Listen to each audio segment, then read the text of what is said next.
Menko Polhukam Mahfud MD menjawab panggilan Komisi 3 DPR terkait data temuan PPATK soal transaksi mencurigakan Rp349 triliun.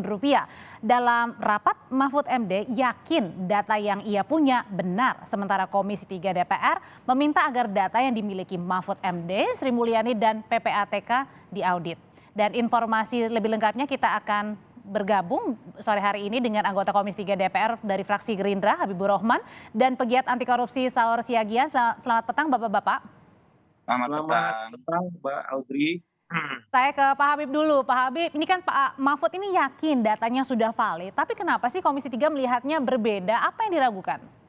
Ya pertama saya protes dulu ke Kompas TV ya. Tadi di paketnya disebutkan sebagian besar anggota Komisi 3 mencecar Mahfud MD alasannya mengungkap data ini.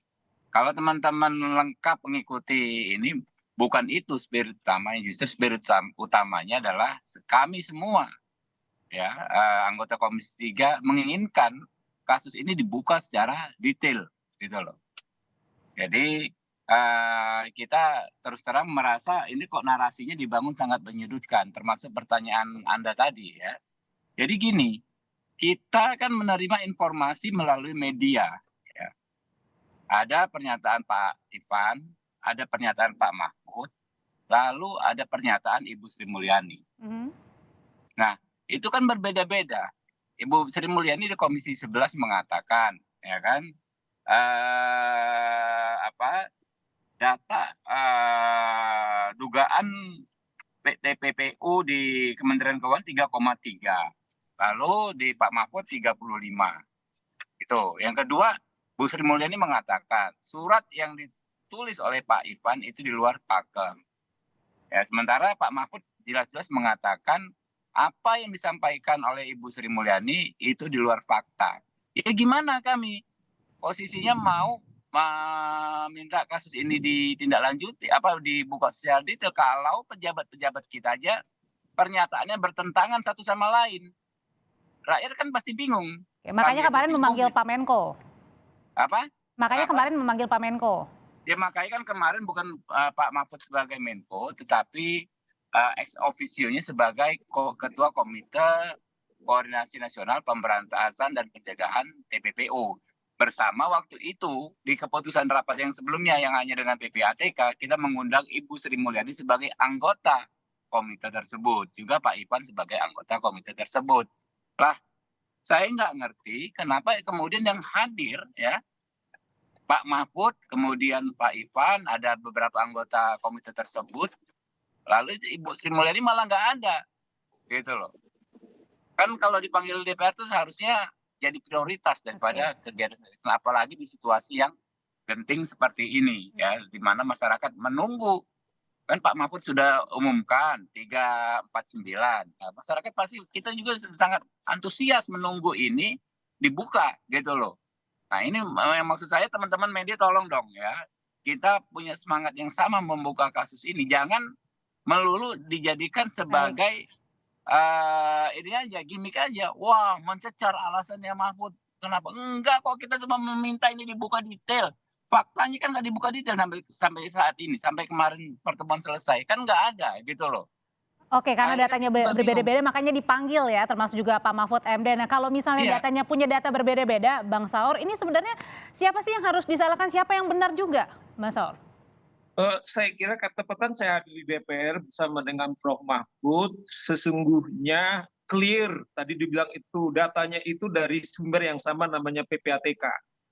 Jadi 349 itu adalah nilai real dan 3 klaster.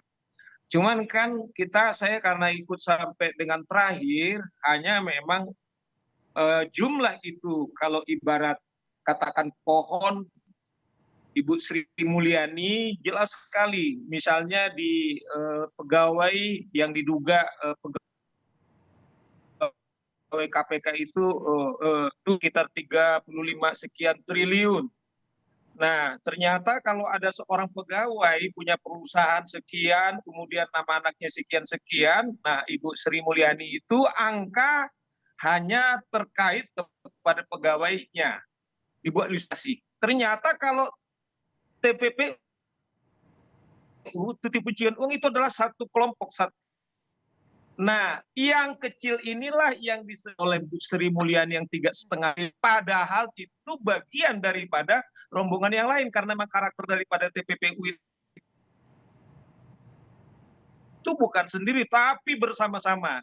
Nah, oleh karena itu saya di Komisi 3 karena mereka juga ingin ini clear untuk memastikan angka yang mana benar. Tetapi PPATK memastikan 349 itu adalah di DPKU yang 3 klaster, ada di pajak, kemudian ada di artinya adalah datanya sama dari PPATK semuanya tapi menimbulkan multitafsir yang berbeda-beda, Pak Habib. Kalau gitu ini gimana untuk menyatukannya, mengetahui dari mana nih yang kemarin kawan-kawan Komisi 3 juga. Pak Habib? Halo? Ya. Halo, ya dengar. Ya, tadi kan Bang Saur juga menambahkan kan, ini kan datanya berpusat dari PPATK kan, tapi kemudian menimbulkan multitafsir begitu. Nah kalau gitu di multitafsir ini gimana cara perbaikannya? Biar tahu datanya dan siapa-siapa aja harus kita telusuri. Ya bukan hanya kalau soal data sih gampang, kalau ketemu sih pasti ketemu. Kalau ada pertemuan 3 pihak sih pasti akan clear, menurut saya ya. Ada Bu Sri, ada Pak Ivan, ada si Pak Mahfud. Cuma yang lebih penting lagi bukan hanya itu saja, bukan hanya perbedaan soal data, tapi perbedaan soal bagaimana kita mensikapi data tersebut. Ya. Yang kami tangkap, bahwa Pak Mahfud mengatakan ini bukan korupsi. Ya. Pak Ivan ngomong bukan korupsi. Nah, tapi menurut kami TPPU itu kan tindak pidana menyamarkan hasil tindak pidana. Ya. Tindak pidana menyamarkan hasil tindak pidana. Berarti kan ada predikat crime, ada tindak pidana asalnya. Nah, tindak pidana asalnya itu apa? Kalau dengan angka yang sedemikian besar, ya 300 sekian triliun, terjadi di lingkungan, oke lah, tidak melibatkan langsung pegawai. Tapi nggak bisa di judgement itu bukan korupsi begitu saja. Karena pasti ada kerjasama dong logikanya ya, Mbak Audrey ya. Bisa terjadi tindak pidana TPPU dengan angka yang demikian besar.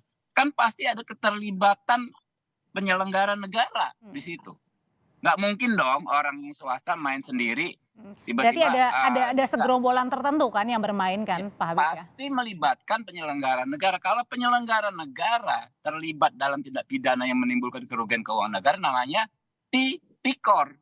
Makanya kalau di judgement sejak awal itu bukan tipikor, itu yang kita sangat sayangkan. Tipikor atau bukan itu kan nanti aparat penegak hukum yang menentukan gitu loh. Bukan komite tersebut. Nah, saya kira betul ada Habib. Sekarang sesungguhnya apa yang coba dibongkar oleh Prof. Mahfud sudah membuahkan hasil, Mbak Audrey. Hari ini kita mungkin Mbak Audrey juga atau sahabat saya Habib telah menerima rilis daripada KPK, telah menetapkan yaitu saudara Rafael menjadi tersangka korupsi, yaitu dalam gratifikasi. Artinya ini kan berawal dari kalau kita dengar rapat perdana kemarin itu kan mulai dengan kasus Rafael. Nah, ternyata memang predikat crime-nya, yaitu pidana asalnya adalah betul, Habib bilang adalah korupsi. Artinya dari sini bisa diprofiling kalau saya sendiri melihat dengan ditetapkannya saudara Rafael menjadi tersangka oleh KPK, yaitu gratifikasi dalam hal ini korupsi, kemungkinan besar karakter kejahatan atau predikat crime-nya itu adalah korupsi. Nah, cuman yang dirilis oleh kawan-kawan PPATK adalah karena dia lembaga PPATK, dia hanya merilis soal dugaan tindak pidana pencucian uang. Memang dia harus ketemu apa predikat crime-nya. Nah, mengacu kasus saudara Rafael yang hari ini, yang dimulai dengan LHKPN-nya hanya 50 miliar, setelah diminta ditelusuri, diduga ada tindak dari LHA-nya itu ada 500 triliun plus, yaitu 37 miliar. Dan hal inilah yang juga diinginkan oleh Pak Mahfud untuk membuka ya dari satu orang kemudian membuka ke akarnya gitu Bang. Itu kan satu tuh Baudri, hampir setengah triliun yang mungkin juga masih diteliti. Nah, karakter kasus Rafael yang Baik. selama ini sesungguhnya tidak ditindaklanjuti oleh aparat penegak hukum sehingga mandek. Nah, saya lihat sendiri kawan-kawan Komisi 3 dengan Prof. Mahfud, tadi malam itu mereka sepakat angka 349 ini kemudian tidak yang duga tindak pidana pencucian uang, Baik. harus dicari apa tindak pidana asalnya, kredit crime-nya. Namun kalau saya percaya melihat kasus Rafael, kemungkinan besar adalah korupsi. Nah, kita minta betul, karena kemarin Prof. Mahfud atau Ketua Koordinasi membawa Kepala Bareskrim juga membawa yaitu Jampidum, mereka ini sekarang bergandengan tangan Baik. dengan KPK untuk kemudian mencari asal daripada pencucian Baik. uang ini, seperti juga telah menetapkan Ya. Rafael sebagai tersangka, Mbak Audrey. Ya, sudah kita tangkap apa yang disampaikan oleh dari pegiat anti korupsi, Bang Saur Siagian, dan juga anggota Komisi 3 DPR fraksi Partai Gerindra, Habibur Rahman. Sehat selalu Bapak-Bapak. Siap.